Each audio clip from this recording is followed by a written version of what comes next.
Hey guys, in this video, we're going to talk about whether Nuxt 3 is stable. Is it stable enough for you to use it in your production app as a production app? So if when, when you go to Nuxt 3, right? Well, first of all, let's talk about the roadmap. If you've been following Nuxt 3 for a while, you realize that back in October 12th, 2021, that's when they announced their beta version, right? So it was like decent, it's getting more stable, but not really. It's still being built. And then it was supposed to be in production in June of 2022. Well, this is now September, recording this video on September 17th, 2022. So is Nuxt3 stable for you to use it in your production app? Well, let's take a look at this. Let's go to Nuxt3, right? To their page. And what you see here is release candidate, right? RC stands for release candidate. And what that means is that it's stable enough to be used in production, here and there. So, for example, I used Nuxt3 to build our church app. And this took me about what, maybe 2, 3, maybe 4 months because I had to learn so much stuff. But this is on Vercel right now, and we're going to be using it soon as the production app. And it is going to replace this, let me see, congregation. This is the domain that we're going to point to this app here, right? And the reason why we're getting rid of this one, we're just changing it really, is because this is now an application and will allow people to interact more with the app. So, for example, if I'm confident enough that you can use this in production, then you can, because yeah, because Jeremy said so. But really, just because I think it's stable enough. So, for example, you know what? This is in production. I was going to show you the Vue.js, the Vue Dev tools, but you can't use the Vue Dev tools in production. Yep. Okay. So you can take a look at this, right? And just we get about what? I don't know if it's 400 or 4,000, like a bunch of people that come to the site every single month. But I'm confident enough that you can use this in production right now. Just when you write your code, you want to be just careful, you know.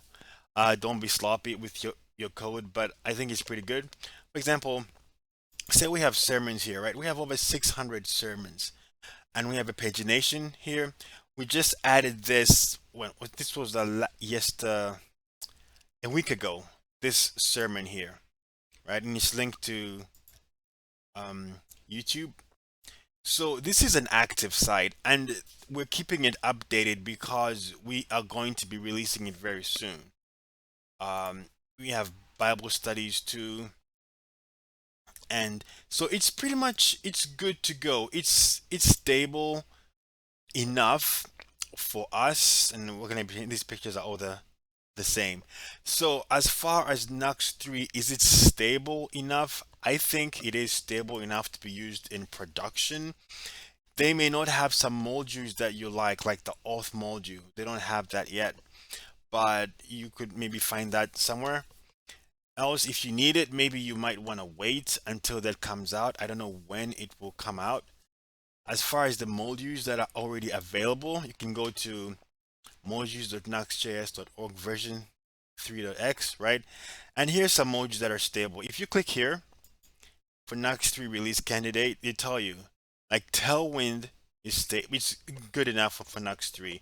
Content is good. Robots, what's that? It's good. But what you won't find, and Pina as well, that's the little store.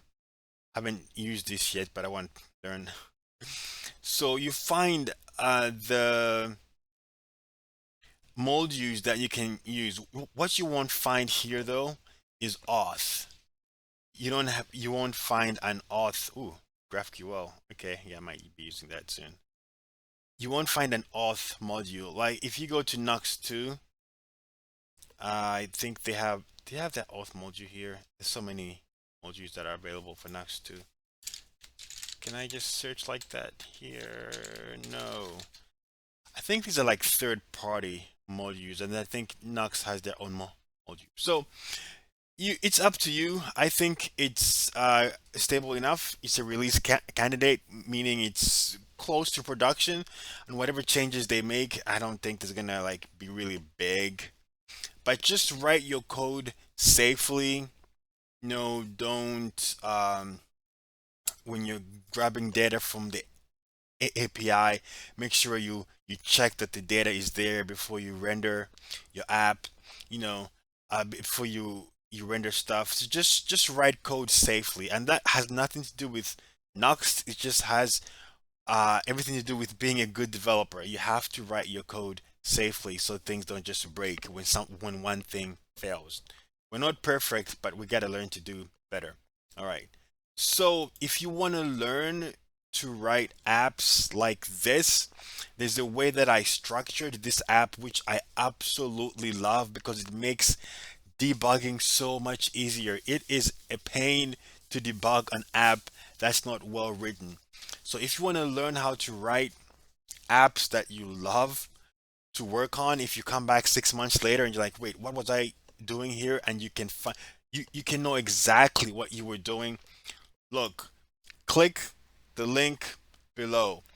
I'm going to tell you about this little hidden secret that most developers don't use.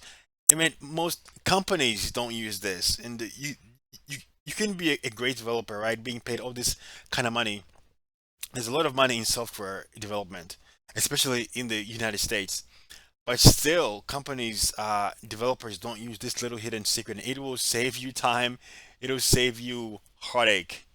Trust me. So click the link below and get this little hidden secret that will help you code better and save you frustrations. All right, guys. So is Nuxt stable? I think it's stable enough for you to use in production. Just code safely, but it's up to you. If you don't think so, then don't use it. Wait for their production. But hey, look, I built this whole app, right? I built this whole app, and it's Nuxt 3, and it works well. All right. Talk to you soon.